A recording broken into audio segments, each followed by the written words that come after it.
Hello everyone and welcome back to New Beginnings with me, Tom B92. Today is a new day and I have found my location for my coastal town. Last episode we spent a lot of time in the end getting shulkers, getting elytra, but let's crack on with a time-lapse build.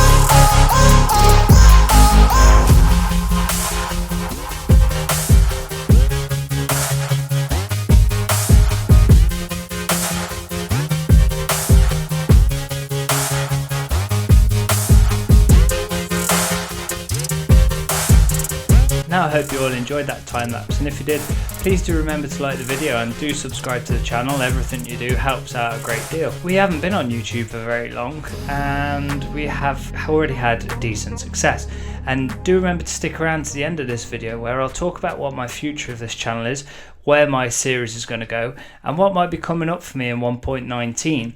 But until then, let's have a walk around this build, and I've added quite a lot of detail since finishing that time lapse.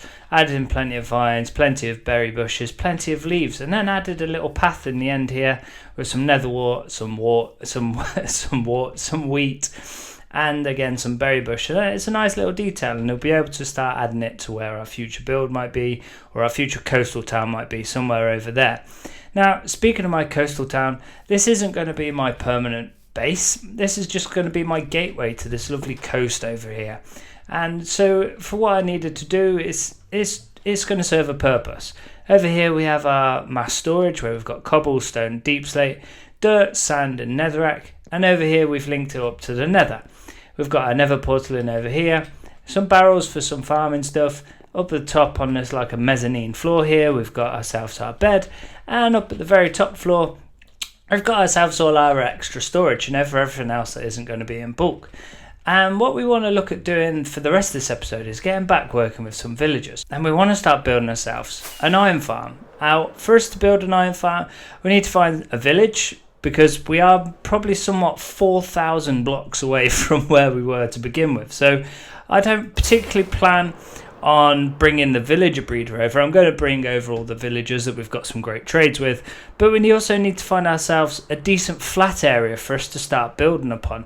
I want to build not an industrial area, I'd say a redstone area. Now this is a single player let's play series, so we're going to build some big farms, but we're not going to go too over the top. We don't need an industrial area, but I want to keep everything in one area where I might be able to just chill out for a little bit, get some resources, and that'll be our plan. So we need to find a flat area, we need to get a new villager breeder, and we need to start putting in an iron farm. And one last thing before we do that, I want to talk about Litematica. This is my first build using Litematica. And using Litematica, you can put a build in creative and basically copy it over using a tool that you designate in the mod. Mine is a stick. I think it's default to be a stick. You can select an area within a creative world, and then you can essentially copy that render over. And that's what I was following. You'll see it with lots of YouTubers, how they'll be following each row, each level, and building upon that. And it made it very easy to build.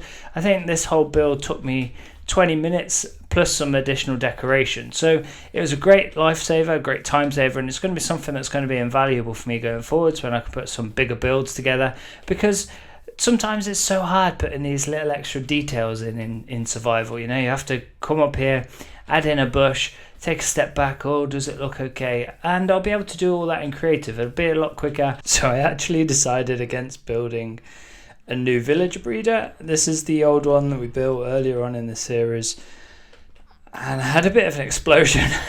A villager explosion. I tried to let a couple of them out so I could start getting them through the portal and sending them off to the iron farm, and well, this is what we have now. We just have lots of villagers in minecarts, so I'm just sticking around now for a little bit, waiting for them to grow up so I can send them into the nether and get them into my iron farm, which by the way I have built. So let's just quickly head over there. Here's what we've sent through earlier. He's on his way through the nether at the moment. Let's see if we can just take this out. There we go. He's heading back. So let's just try and grab him. So yeah, this guy's heading in through the nether. All I've got on each end is kind of an activator rail, so they'll get knocked out of their minecart. So let's just see where he ends up.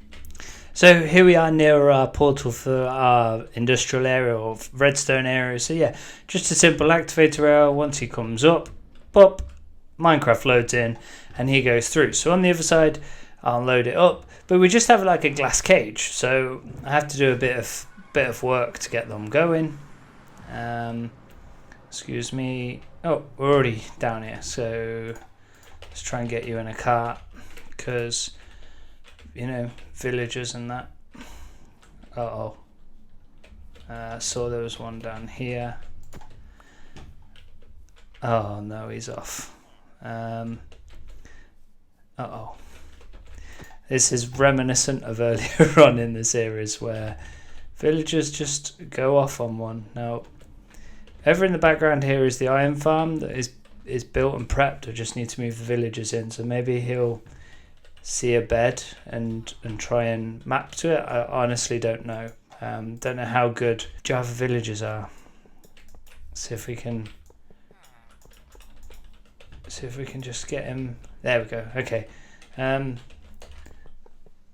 whilst he's here, that went a lot smoother than anything did in the first series, at the start of this series. So let me sleep. Because otherwise he's a bit vulnerable. But you can see, just whilst I'm sleeping here, so this farm is from Logical Geek Boy, who I'm sure you'll have heard plenty of if you're a Java player, and if you're a Hermitcraft watcher, you'll have probably heard it multiple times from the Hermits as well. It's a relatively simple iron farm, and there is a big change between Java and Bedrock. And the first thing is, for this example, I'm using 6 villagers. Now, on Bedrock, you need, I think it's 20, or at least the version I've been using is 20 villagers, 20 beds, and 20 workstations. I think there's a combination where you can actually have it on less. But what we've got here is 6. So these are 2 spawning platforms above my head and above my head there.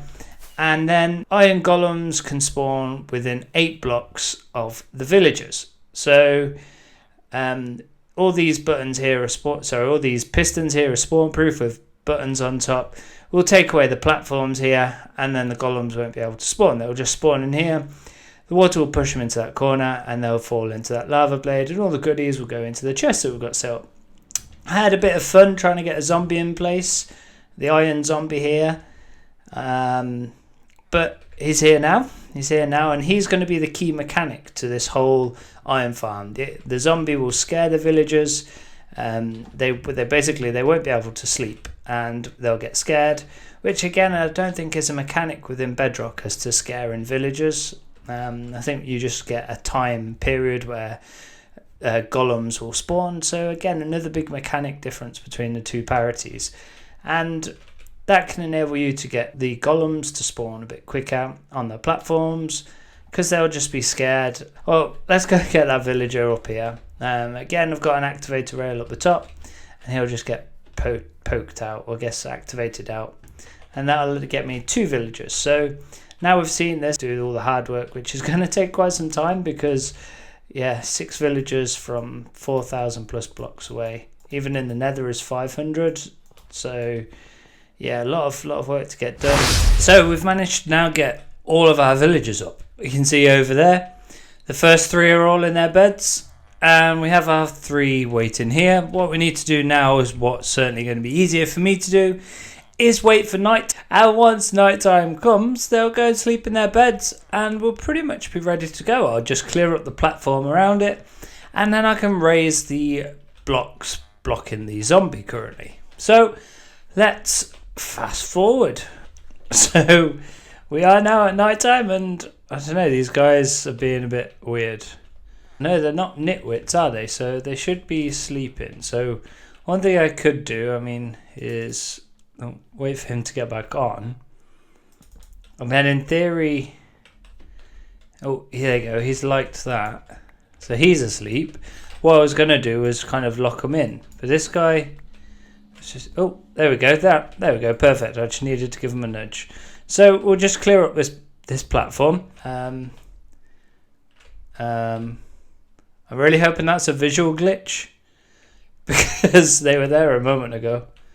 Okay, well, let's go and fly away, and hope that nothing happened. So I had to actually fly away. I went back to my base because, well, there was just nowhere safe for me to sleep. I got attacked by a creeper and it blew up my bed. So back up the top here, back on our second platform, you can see they're all stranded now on their beds. So I need to just make sure I clear all of this away before I flick the lever, because that would be the worst thing to happen. So everything's now been tidied up. You can see there's no platforms around the villagers.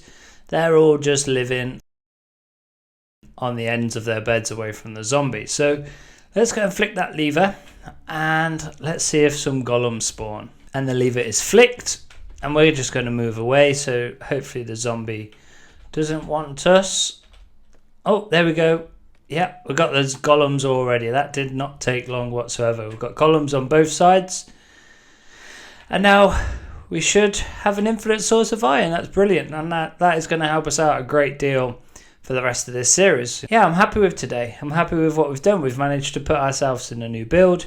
We've managed to move home twice almost, really, because I've had to relocate all of my stuff twice. And on that subject, ladies and gentlemen, I want to thank you for your time. But before I go, I want to talk to you about what's to come. So 1.19 is not too far away, right? And I found myself an SMP to be part of. I am going to be a member of Hearthcraft SMP.